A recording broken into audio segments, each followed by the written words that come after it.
Hi guys, എല്ലാവർക്കും സുഖമാണെന്ന് പ്രതീക്ഷിക്കുന്നു. ഞാൻ നിങ്ങളുടെ സ്വന്തം ഡാനി. നമ്മുടെ ഫുഡ് ബ്ലോഗ് ലേശം സ്പെഷ്യൽ എന്ന് പറഞ്ഞില്ലായിരുന്നു. നമ്മൾ പോകാൻ പോകുന്നത് വേറൊരു രാജ്യത്തോട്ട് തന്നെ. എനിക്കിപ്പോൾ എൻ്റെ ഒരു ഫ്രണ്ടും ഉണ്ട്. ഹായ് സുർസി.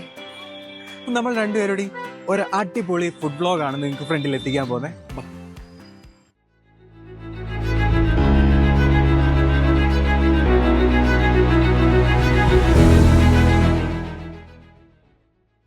മഴയായതുകൊണ്ട് ഇന്നത്തെ യാത്ര ഊബറിനായിരുന്നു. കഷ്ടകാലം എന്ന് പറയാമല്ലോ. നമ്മുടെ വണ്ടിക്കിട്ട് ഒരു യു.പിക്കാരൻ നല്ല താങ്ങ് താങ്ങി. അയാൾ വണ്ടി എടുത്ത് കടന്നു കളഞ്ഞെങ്കിലും ഞാൻ എടുത്ത വീഡിയോയും സ്ക്രീൻഷോട്ടും ഒക്കെ ഈ ഊബർ ചേട്ടന് സെൻഡ് ചെയ്ത് കൊടുത്തിട്ടുണ്ട്. അപ്പോൾ ഇതാണ് നമ്മുടെ റെസ്റ്റോറൻറ്റ് നേപ്പാലയ. ഇത് ബാംഗ്ലൂരിൽ തന്നെയാണ് ഗൈസ്. ബാംഗ്ലൂരിൽ HRBR ലേഔട്ടിലാണ് നേപ്പാളയ റെസ്റ്റോറൻറ്റ് ഉള്ളത്. ഒരു അടിപൊളി നേപ്പാളി റെസ്റ്റോറൻ്റാണ് നേപ്പാളയ. കയറി ചെല്ലുമ്പോൾ ഉള്ള ആംബിയൻസ് തൊട്ട് എല്ലാം അടിപൊളിയാണ്. ഫുഡ് ഓർഡർ ചെയ്യാൻ എൻ്റെ ഫ്രണ്ടായ സുർസിയാണ് ഞാൻ ഏൽപ്പിച്ചത്. കാരണം സുർസി നേപ്പാളിൽ നിന്നായതുകൊണ്ട് തന്നെ സ്പെഷ്യൽ ഐറ്റം നോക്കി ഓർഡർ ചെയ്യാൻ ഞാൻ പറഞ്ഞിട്ടുണ്ട്. 3 ഐറ്റംസാണ് നമ്മൾ ഓർഡർ ചെയ്തേക്കുന്നത്. ആദ്യത്തെ ഐറ്റം നേപ്പാളി സ്പെഷ്യൽ ജോൽ മോമോ. നല്ല തണുപ്പ് സമയത്ത് കഴിക്കാൻ പറ്റിയ ഒരു ഫുഡാണ് ജോൽ മോമോ. ഞാൻ ആദ്യമായിട്ടാണ് ഈ ഫുഡ് ട്രൈ ചെയ്യാൻ പോകുന്നതെങ്കിലും ഇത് കണ്ടപ്പോൾ തന്നെ എൻ്റെ വായിൽ വെള്ളം വരുന്നുണ്ടായിരുന്നു. ഇപ്പോൾ ഈ വീഡിയോ എഡിറ്റ് ചെയ്യുന്ന സമയത്തും എനിക്ക് സെയിം അവസ്ഥയാണ്. വീണ്ടും കഴിക്കാനും തോന്നുന്നുണ്ട്. സോ ഗൈസ്, സംഭവം വിഷയമാണ്. എനിക്ക് ഭയങ്കരമായിട്ട് ഇഷ്ടപ്പെട്ടു. ലേശം എരിപൊടി ഉണ്ട് പൊളിയായനോ എന്ന് മനസ്സിലാക്കി നമ്മൾ രണ്ടാമത് കുറച്ച് ചില്ലി ഓർഡർ ചെയ്ത് അതിൻ്റെ കൂടെ ആഡ് ചെയ്തപ്പോൾ സംഭവം വീണ്ടും പൊളിയായി. സുർച്ചി പണ്ടേ എരിവിൻ്റെ ആളാണ്. സ്പൈസി ഫുഡെന്ന് പറഞ്ഞാൽ സുർച്ചിക്ക് ജീവൻ.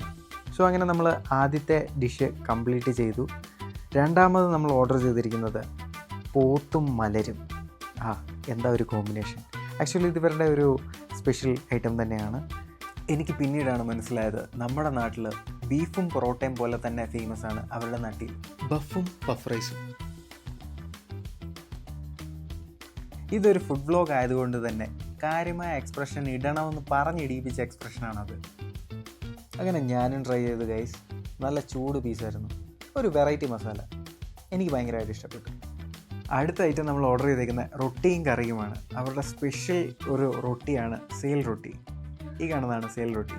അതിൻ്റെ ഒപ്പം ഉരുളക്കിഴങ്ങ് മസാല, അച്ചാറ്, പിന്നെ ചിക്കൻ കറി. ഇപ്പോൾ ഫേസിൽ വരാൻ പോകുന്ന എക്സ്പ്രഷൻ ഞാൻ പറഞ്ഞിടിപ്പിച്ച എക്സ്പ്രഷനൊന്നും അല്ല, സ്വന്തമായിട്ട് വന്ന എക്സ്പ്രഷനാണ്.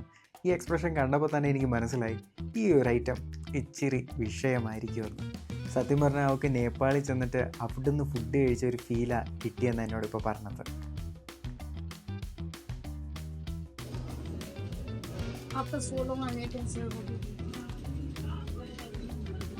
അങ്ങനെ ഞാനും സേൽ റൊട്ടിയിൽ നിന്നൊരു കഷ്ണം ഒടിച്ചെടുത്ത് അച്ചാറി മുക്കി.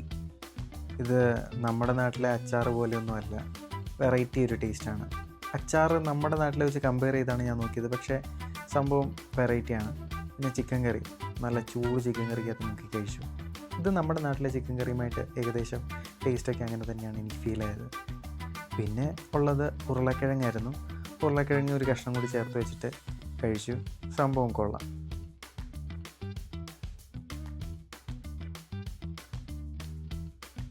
അങ്ങനെ നേപ്പാളിൽ ചെന്ന് ഫുഡ് കഴിച്ചൊരു ഫീല് കിട്ടിയത് കൊണ്ട് ഞാൻ ഭയങ്കരമായിട്ട് ഹാപ്പിയായി.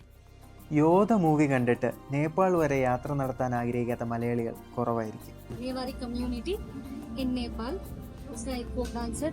എന്നെങ്കിലും ഒരു ദിവസം നേപ്പാൾ വരെ യാത്ര നടത്തണമെന്ന് എനിക്കുമുണ്ട് ആഗ്രഹം. അന്ന് ഈ തൂക്കിയിരിക്കുന്ന ചിത്രങ്ങളെല്ലാം നേരിട്ട് കാണാൻ സാധിക്കുമല്ലോ. വീഡിയോ ഇഷ്ടപ്പെട്ടെങ്കിൽ മറക്കാതെ നിങ്ങൾ ഈ ഒരു ചാനൽ സബ്സ്ക്രൈബ് ചെയ്യുക, വീഡിയോ ലൈക്ക് ചെയ്യണേ.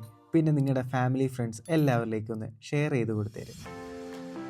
അപ്പോൾ അടുത്ത ഫുഡ് വ്ലോഗുമായിട്ട് ഞാൻ നിങ്ങളുടെ സ്വന്തം ഡാനി ഉടനെ വരുന്നതായിരിക്കും.